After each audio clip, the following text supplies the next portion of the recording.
ఐబొమ్మ నిర్వాహకుడు ఎమ్మడి రవితోనే ఐబొమ్మ బప్పన్ టీవీని Telangana cyber crime పోలీసులు నిలిపివేయించారు. ఇంటి నుంచి స్వాధీనం చేసుకున్న వందల హార్డ్ డిస్కులు పరిశీలిస్తున్నారు. దీనికి సంబంధించి మరింత సమాచారం మా ప్రతినిధి నాగార్జున తెలుసుకుందాం. నాగార్జున, చెప్పండి, ఎమ్మడి రవి విచారణలో పోలీసులు ఎలాంటి అంశాలను రాబట్టనున్నారు? పలు రాష్ట్రాలకు సంబంధించినటువంటి సినిమా ఇండస్ట్రీలకి తలంపిగా మారినటువంటి ఐబొమ్మ అండ్ బప్పం టీవీకి సంబంధించినటువంటి కీలక నిందితుడిని నిన్న పోలీసులు అరెస్ట్ చేశారు. అతని పేరు ఇమ్మడి రవి, వైజాగ్ చెందినటువంటి వ్యక్తిగా గుర్తించారు. అతని కూకట్పల్లి అరెస్ట్ చేశారు. ఆయన రాత్రి న్యాయమూర్తి ఎదుట హాజరుపరిచి 14 రోజులు రిమాండ్ చెంచల్గూడ జైలుకు తరలించారు. అయితే అతన్ని దాదాపు ఇద్దరు సైబర్ క్రైమ్ ఇన్స్పెక్టర్లు అతన్ని సుదీర్ఘంగా అతన్ని విచారించిన తర్వాత అతని దగ్గర నుంచి కొన్ని లాగిన్ క్రెడెన్షియల్స్ స్వాధీనం చేసుకున్నారు.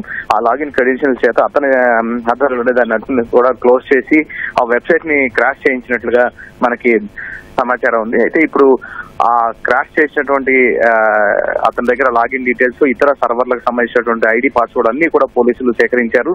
దాంతో పాటుగా అతను కుకట్పల్లిలో అతను అరెస్ట్ చేసిన టైంలో అతని ఇంటి వద్ద దొరికినటువంటి కొన్ని వందల హార్డ్ డిస్కులు, కొన్ని సినిమాలు అందులో లోడ్ చేసి ఉన్నాయి. తర్వాత కొన్ని సర్వర్లు మెయింటైన్ చేసేటువంటి సాఫ్ట్వేర్లు ఉన్నాయి. తర్వాత కంప్యూటర్ ల్యాప్టాప్లు ఉన్నాయి. వాటన్నింటినీ కూడా సీజ్ చేశారు. వాటన్నింటినీ కూడా అనలైజ్ చేస్తున్నారు.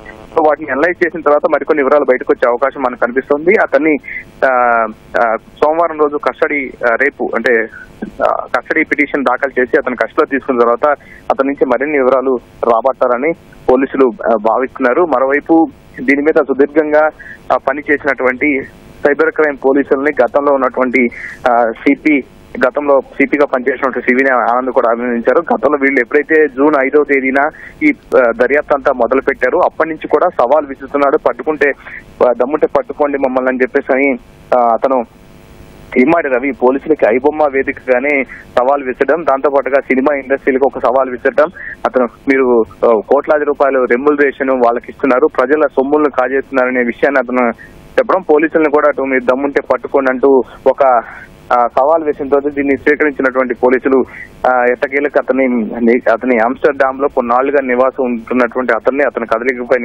నిఘా పెట్టి మొన్న కూకట్పల్లికి చేరుకున్నటువంటి అతన్ని రెయిన్బో విస్టాలోని ఒక ఫ్లాట్ లో అతన్ని అదుపులో తీసుకున్నారు.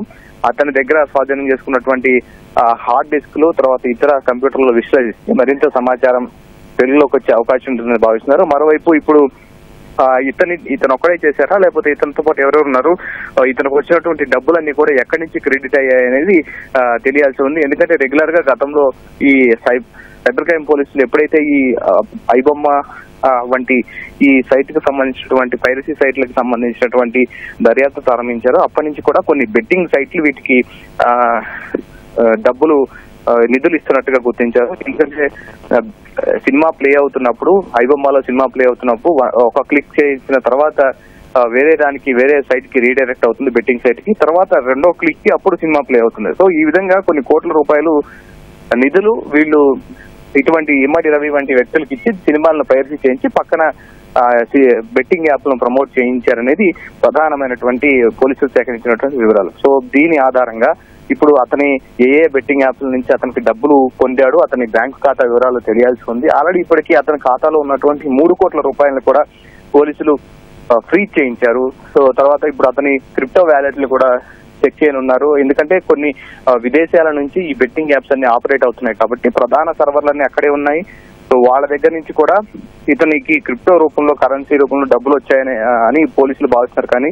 కాబట్టి ఇప్పుడు వాటి వివరాలు సేకరిస్తారు. ఎవరెవరు ఇతనికి ఫండింగ్ చేశారు, ఈ ఐబొమ్మ సైట్లు మెయింటైన్ చేయడానికి, ఇంత సర్వర్లు మెయింటైన్ చేయడానికి, విదేశాల్లో ఇతని విలాసవంతమైన జీవితం అనుభవించడానికి గల కారణాలు, ఎవరైతే ఎంతెంత నిధులు ఇచ్చారని తెలియాల్సి ఉంది. సో ప్రస్తుతం ఇతను కస్టడీలోకి తీసుకుంటే పూర్తి వివరాలు వెల్లడయ్యే అవకాశం ఉందని పోలీసులు భావిస్తున్నారు. ధన్యవాదాలు నాగార్జున.